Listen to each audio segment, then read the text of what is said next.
Okay, well,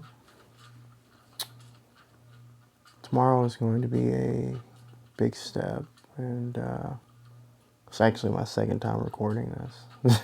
So, fun. Um, I'm gonna just give some context. So, majority of my life, I've had problems with attention, and later that stemmed into getting diagnosed with general anxiety in the summer of going into the 10th grade, I believe.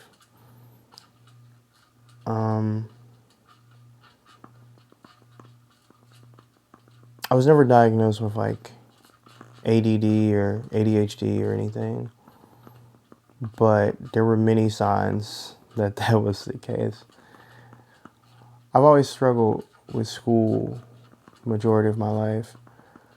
I don't know how I got a college degree really, but I, as a child, my mom used to like sit right beside me, and she used to say, "Boy, this time I'm gonna watch you read. You're gonna read, and I'm gonna be right beside you. Make sure you do it." So I said, "Okay, yes, ma'am."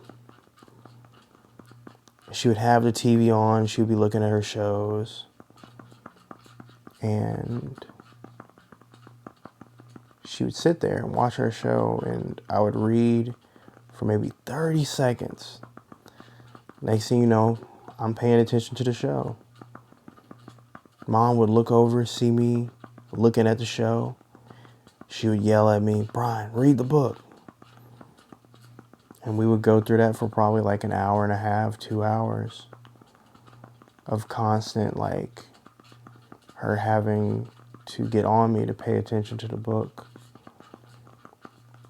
I always hated reading, not because I couldn't comprehend it or anything, but staying still, sitting in silence for that long,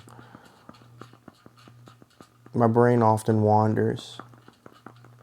I'd read the book, I'll have it in front of me, and I'll be on the first page for like 5 minutes.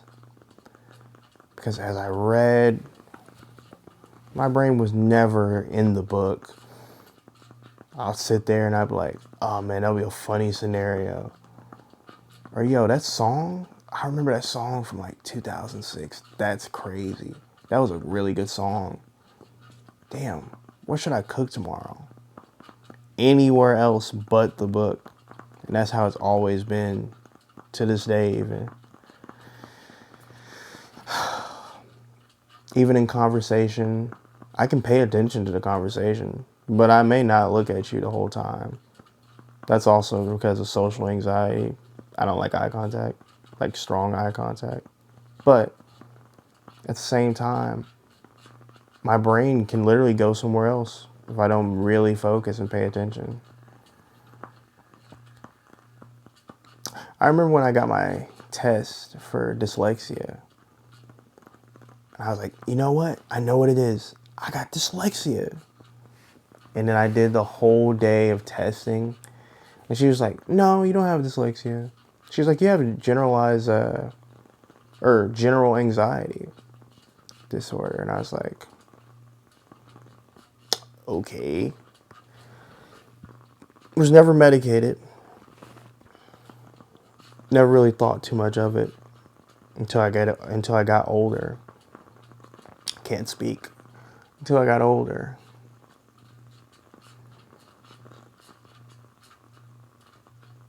My brain can go in a loop all day, all night, even until I go to sleep. I can even dream about it.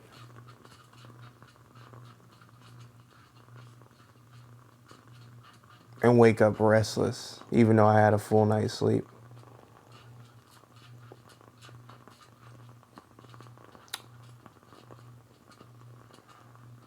I remember when I tried to tell my mom, like,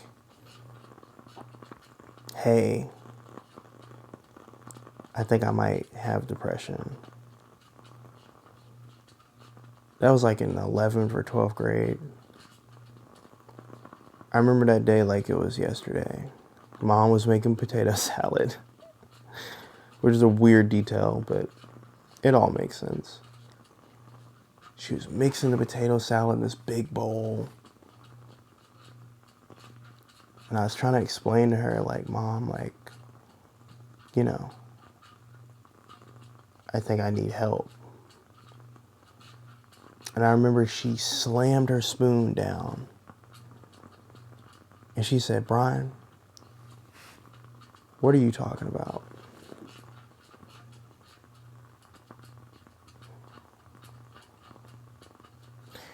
And she asked me, do you pray? I said, yes, ma'am.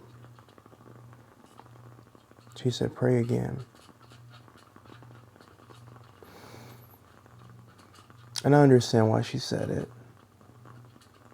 You know, it's a mom. In that moment, I don't think she really knew how to deal with that situation. So she went to the one thing that she went to, and that I go to this day. I pray too. I still pray. Almost daily. But I don't think that is going to, for this situation, I don't think that was the end all be all answer. And I do think I needed help, and I still think I need help.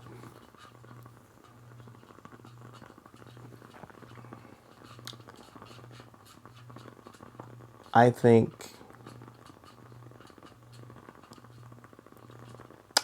fast forward, that's one of the pivotal reasons of why I feel so much fear for tomorrow.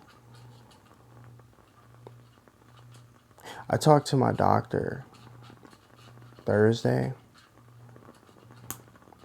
I finally spoke up and told her about some of the issues I was having.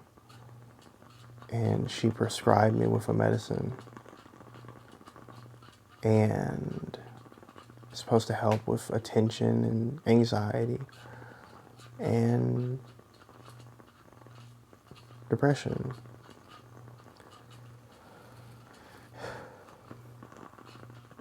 And to be honest, I'm scared. I'm scared to take the pill. And that may be confusing for a lot of people after what I just said. Well, Brian, you've been having these problems majority of your life. Don't you want to fix it? And it's weird.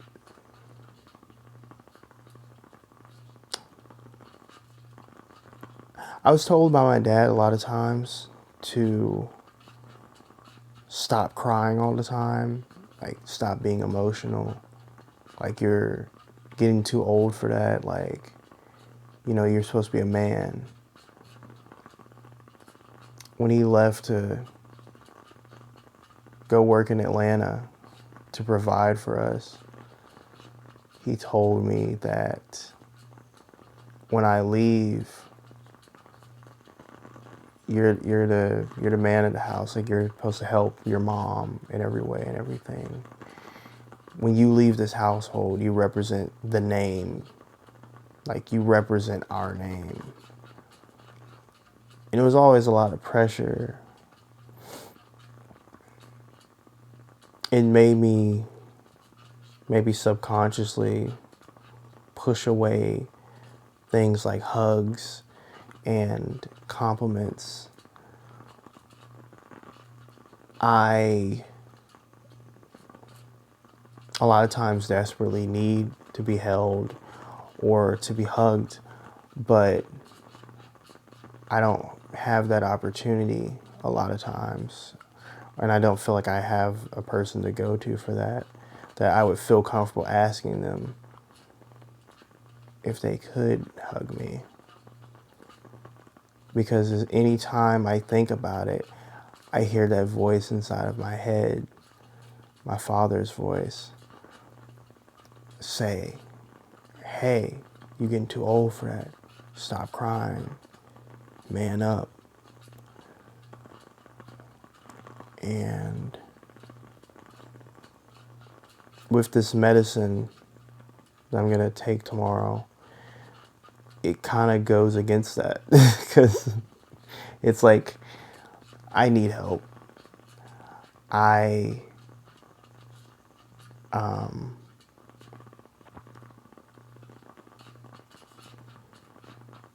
And I'm going to go to an outside source to maybe do that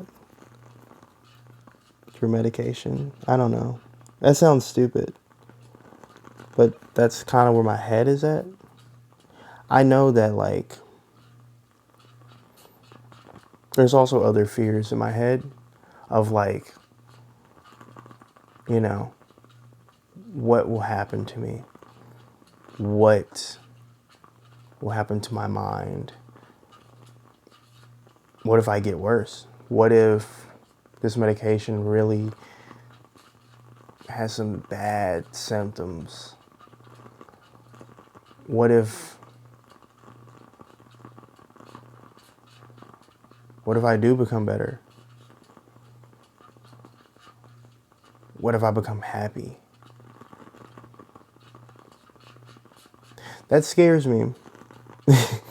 And as dumb and irrational as that sounds, being happy is almost like scary in a way, because you take down these guards, and you are fulfilled and present.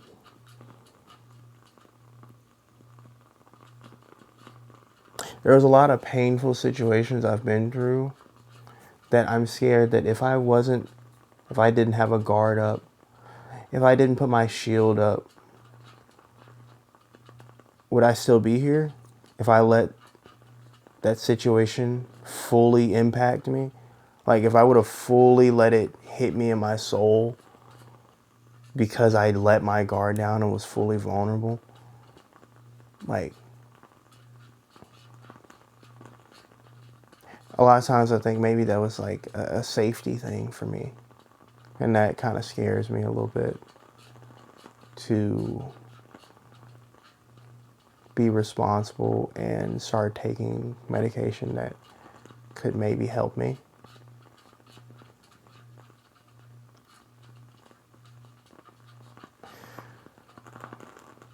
There's a fear that maybe my personality will be gone. Maybe I won't be as funny, or maybe I won't think things are funny anymore. Maybe I won't make other people laugh, or maybe I won't be as kind to other people. Maybe I'll be a zombie.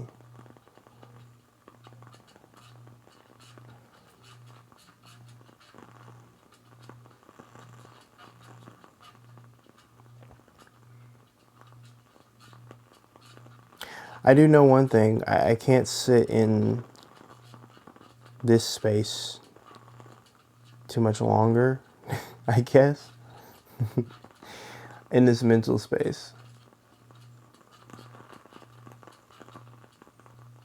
So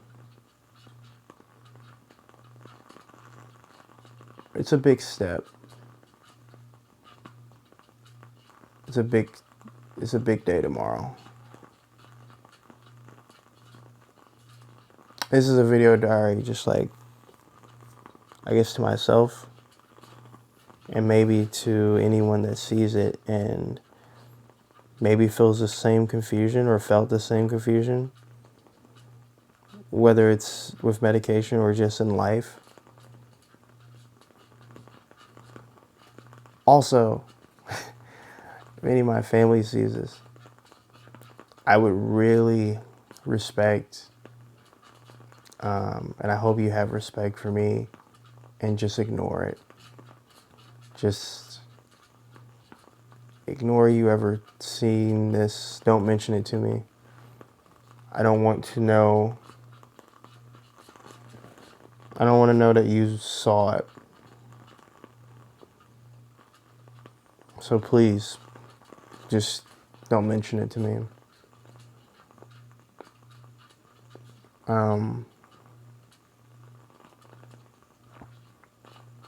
Yeah.